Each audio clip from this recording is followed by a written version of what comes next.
Hi, Mystery Recapped here.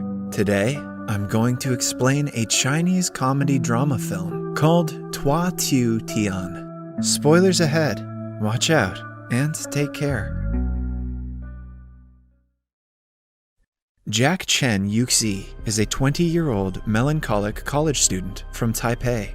His grandfather moved to Taiwan from Anxi in Guangzhou, China, in the mid-19th century. At the tender age of 5, Jack lost his mother. She suffered from chronic depression and one day overdosed on her pills. With no mother and his father always busy with work, Jack feels lost and has no idea about his future. Jack has an eccentric history teacher who everyone dearly calls Professor P. Sometimes, the history teacher is also called the Professor Pig. Jack and his friends often go to his office for private classes. One day, in one such private class, Jack notices an ancient camera in the professor's room and uses it to click the picture of a wall clock. However, he suddenly remembers something important and hands the camera back to the professor, abruptly leaving the class with his friends. The professor is left puzzled by their sudden departure, but he gets even more astonished when he notices that the wall clock stopped momentarily after Jack clicked its picture. Professor P wonders to himself, is he the one? It turns out that Jack was rushing to wish his girlfriend a happy birthday, but she breaks up with him instead. She tells him that he doesn't know what true love is after he gives her a teddy bear, forgetting that she is allergic to soft toys. The next day, Jack goes to the Toi Tu Tian Museum with his class, accompanied by Professor P. Toi Tu Tian was the most prosperous area in Taiwan during the Japanese occupation in the 1920s. The museum has a vast collection of relics from that time, such as the water dungeon, where Taiwan's founding father Dr. Chiang was imprisoned by the Japanese. Jack notices the phrase, "The flower of youth is," carved on the dungeon. By the water dungeon, a man gives Jack and his friends a commemorative coin with Dr. Chiang's portrait. Jack continues to wander around the museum and comes across the iconic South Street Festival painting of the TTT. Seeing Jack checking out the painting, Professor P hands him the same old camera and asks him to take its picture. Jack obliges, and lo and behold, time freezes again, and the painting comes to life. Just as Jack begins to wrap his head around it, he gets sucked into the painting and sent to 1922 Taiwan. There, he runs into his friend, Black Cat, and his younger brother, but they do not recognize him. The brothers drag Jack with them to participate in a cultural procession where he gets into trouble with a textile businessman named Mr. Lin. However, a woman named Miss Ginger, who looks just like Jack's mother, saves him. Ginger also owns a clothing business and is an arch rival of Mr. Lin. Jack is stunned to see his mother, but she too doesn't recognize him. Puzzled and overwhelmed, Jack passes out from shock and wakes up the next day in Miss Ginger's home. He ventures out into the street with Black Cat and his friends to try and understand what's going on. At the market, he and his new mates are threatened by the businessman's son, Wen Xiao. Later, Jack learns that a man named Master Pig, who looks just like Professor P, works as a tailor for Miss Ginger. Angry at Professor P for sending him inside the painting, Jack gets into a quarrel with Master Pig, who denies knowing him. The commotion attracts the attention of the Japanese colonial police.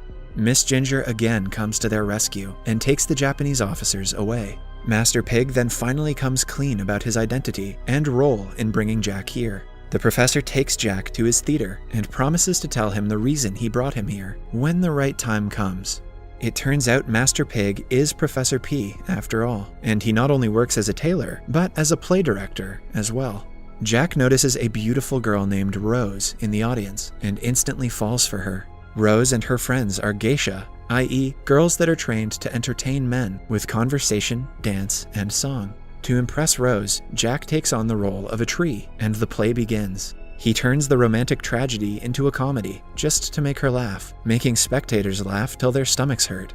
The play is suddenly interrupted when Japanese officers come barging in. The Japanese officer reveals that the Crown Prince of Japan will be visiting Taiwan in the coming week, and hence, all non-Japanese entertainment will be banned until after his visit. However, the professor and others resist the Japanese hegemony. Rose stands up and starts singing a Taiwanese song in defiance of the Japanese occupation, soon followed by others. Unable to stop or control the entire crowd, the Japanese officers leave with their tails between their legs.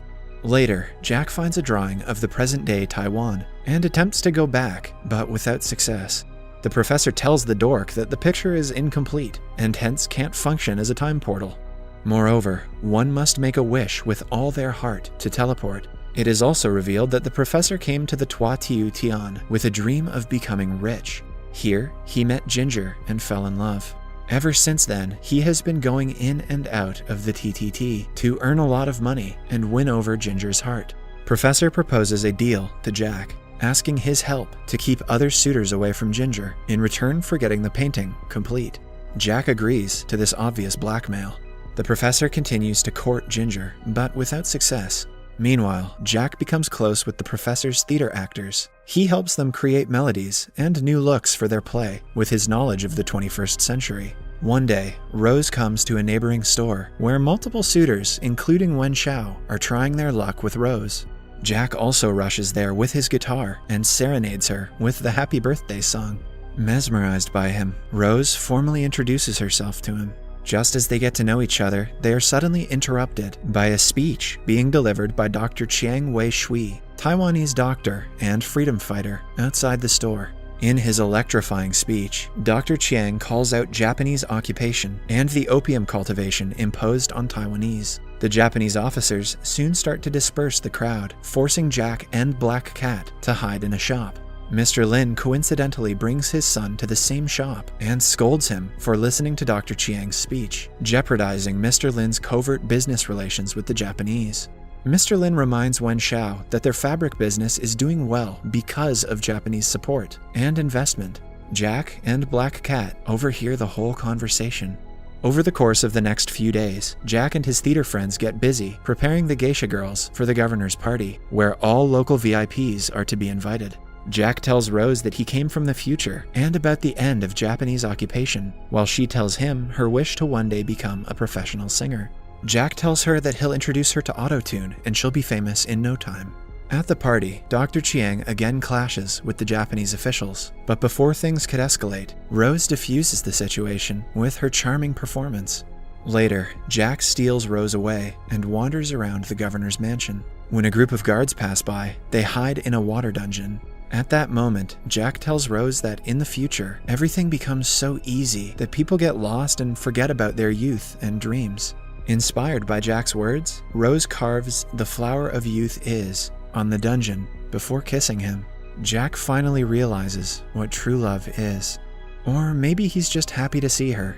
While returning home, Jack notices Ginger sneaking out of the house at night to go to an opium club. When he reaches the club, Jack finds Ginger stoned out of her mind, with Professor P by her side. Reminded of his late drug addict mother, Jack scolds the professor for enabling Ginger and takes her home.